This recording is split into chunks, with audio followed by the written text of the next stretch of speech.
covering news where you live. This is 5 News at 10. Good evening, I'm Ellen Thalls. We're following 2 breaking news stories tonight. Aubrey, the Washington County prosecutor says they had to release her accused killer Rico Khan after the key witness died of a heart attack. Yes, Darren, police tell us the 18-year-old driving the SUV hit ice on the opposite side of the lake. The Jeep Grand Cherokee then slid down the bank and into the water. Well, Jay, the horn sounded about 30 minutes ago, letting everyone know on the course they needed to evacuate. I don't know if you just heard that right there, but that's what's over us at the moment. Heather, the verdict was announced about 30 minutes ago. Now, last week, Holly was found guilty of killing Jersey Bridgman in 2012 and has now been sentenced to death. Police say they're still looking for the shooter, 18-year-old Rodolfo Martinez and 17-year-old Giovanni Sanchez. They say both are believed to be armed and dangerous. Benton County investigators say that Mauricio and Kathy Torres will be booked into the jail at some point today. The husband and wife are facing charges of capital murder, rape, and first-degree battery. Yes, Aaron, we're here at the Arkansas Baptist Boys Camp about 7 miles north of Harrison, where several buildings on the property were severely damaged. And while they've been fighting this for so long, they've been using a lot of water, and the water department is actually on scene to make sure they have enough to keep going. Police say 2 men came into the Medicap pharmacy here on MLK around 3:30. Now, let me take a step out of the way here. Police say the men hit the pharmacist over the head. I want you to take a look at the street. This isn't one that's very well traveled. As you can see, right underneath the snow is definitely a layer of ice. Darren, it's been an emotional trial from the start, but today Jersey Bridgman's family got the outcome they were hoping for. After they found out Holly would be put to death by lethal injection, the little girl's family was seen crying and hugging. Jersey's mother, Desiree Crouch, says her daughter can finally be laid to rest. It has been pretty much an ongoing funeral. You know, we finally get we no longer have to remember a bad day. We get to remember, you know, our baby. We get to remember the good times, no longer have to focus on the nightmare. Crouch says she is relieved the trial is over and had this to say about seeing Holly every day. It was sickening. It was sickening. Here Holly is seen leaving the courthouse after the sentencing verdict. He spoke to Jersey's family after finding out his fate, saying, quote, "I want to sincerely apologize for the pain I have caused, and I hope you find it in your heart to forgive me." This is my daughter's day. It is not his. He can't take this away from her. It's no longer a funeral. We get to remember the good stuff. Benton County Prosecutor Nathan Smith says he is grateful to the jury for their verdict and says he is proud of his team for their hard work. When you look at this case and look at, you know, the crime that was committed and what Jersey was deprived of, I do think it's her day, and I do think that it was a verdict for her. Crouch says she's now looking towards the future. I'm going to keep loving my other ones, you know. I'm going to keep going on as a mom. Darren Don Davis and another death row inmate will both be executed a little over a month from now on October 21st. Davis has been on death row for 23 years. Are they not committing the same sin that the person on the table committed? This is Don Davis in a jailhouse interview in 2007. Davis shot Jane Daniels execution style during a robbery in Rogers on October 12, 1990. The thing I can do is beg for forgiveness and say how sorry I am. And I know that's very hollow. Davis's execution was put on hold for years after another death row inmate filed a lawsuit saying the lethal injection drugs used in Arkansas were painful and inhumane. They made these choices, and with choices comes consequences. Local state representative Rebecca Petty says she's been waiting for this moment for years. Her daughter's killer, Carl Roberts, was sentenced to death in May of 2000 for kidnapping, raping, and strangling her daughter, Andy. She is forever stuck at the age of 12, and she was taken away from our family in such a brutal, horrific manner. Petty says Roberts hasn't exhausted all of his appeals, but she said she has hope that someday soon she will see justice for her daughter. To bring the close to that chapter in that entire saga is it's just a big relief. The last person to be sentenced to death row was Zachary Hawley in May of this year.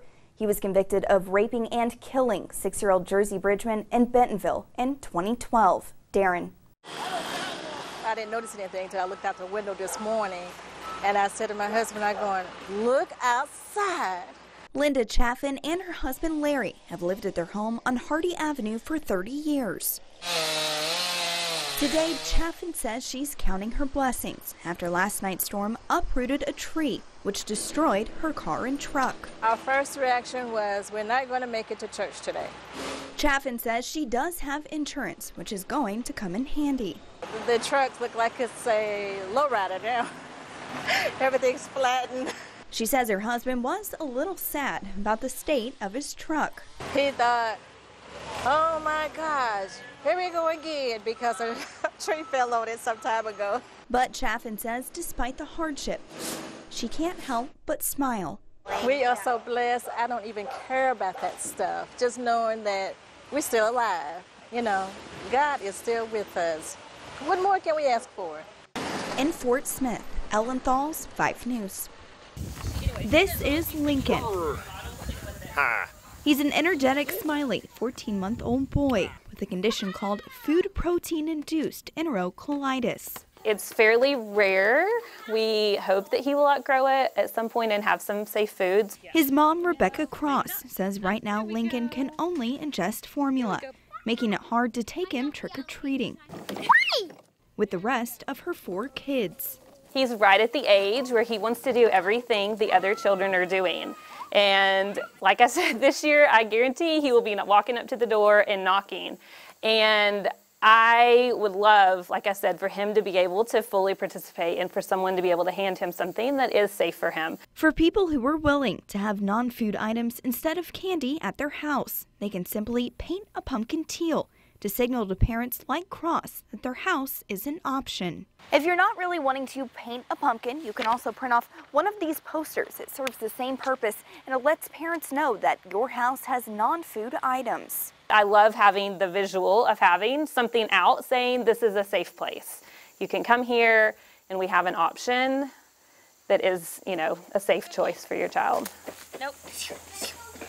The Teal Pumpkin Project currently has houses participating in all 50 states and 7 countries. We're super excited to have some sort of option to hopefully keep me from stuffing my pockets with little things to take the candy away and trade him. In Northwest Arkansas, Ellen Thalls, 5 News. It stands at 3 feet 5 inches tall and weighs in at 5 pounds and has created quite the controversy. How you doing? Woo! Kent Atkins is a super fan who is well known for his choice in memorabilia. That's what Marvin uses that every day.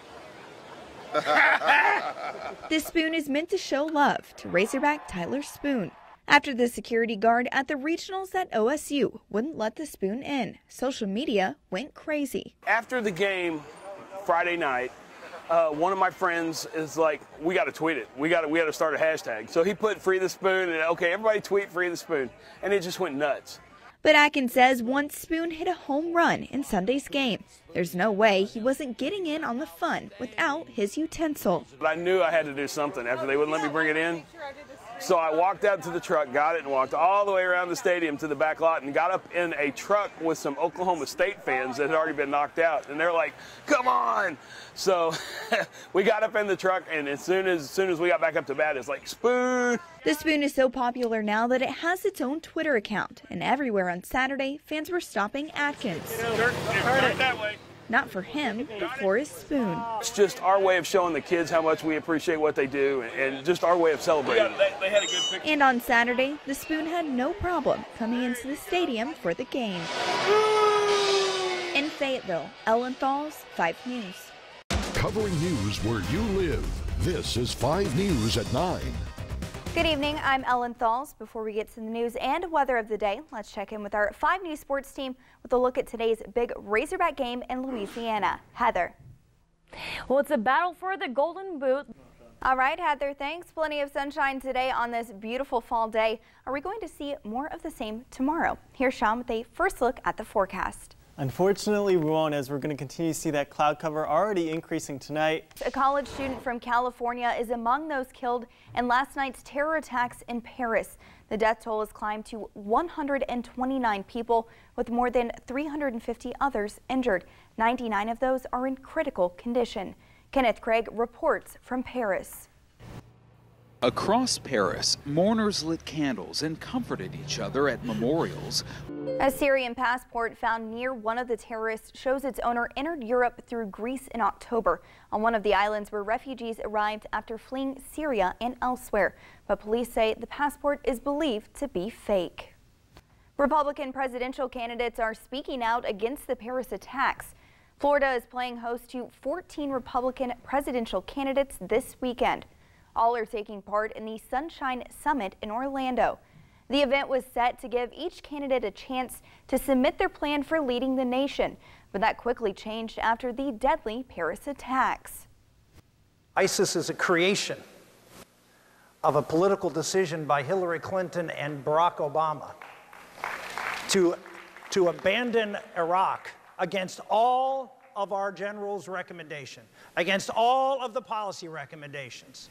At an event in Texas today, presidential candidate Donald Trump held a moment of silence for the victims and said the attacks in Paris wouldn't have happened if France had less restrictive gun laws. After the attacks in Paris last night, a lot of people were left wondering how they could help. One woman in the River Valley says she started with a small plan that she hopes will have a big impact. 5 News reporter Chandler Rogers has the details. But when they're going through the bridge, hopefully, that's what's in my mind, can see this light, can see this gathering of people together and hopefully catch their attention. Now that vigil happened at 7:30 tonight and candles were provided. We will have more on that on your 5 News at 10. Around the state, people are showing their support for the victims of the Paris attacks. In Little Rock, the Junction Bridge, which crosses over the Arkansas River, was lit up in red, white, and blue, the colors of the French flag, last night. The company Entergy was the one behind the lights. Now to a developing story we've been following since last night. Fort Smith police have arrested a man they say robbed a local bank. Police arrested Mark Martin around 8:30 this morning after he was located at the Walgreens on the corner of Rogers Avenue and Greenwood Road. They say Martin robbed the Arvest Bank on Rogers Avenue just before 6 yesterday evening. Martin is now being held at the Sebastian County Detention Center on an aggravated robbery charge. Happening today, the 4th annual Veterans Parade and Fall Festival honored local veterans at Chaffee Crossing.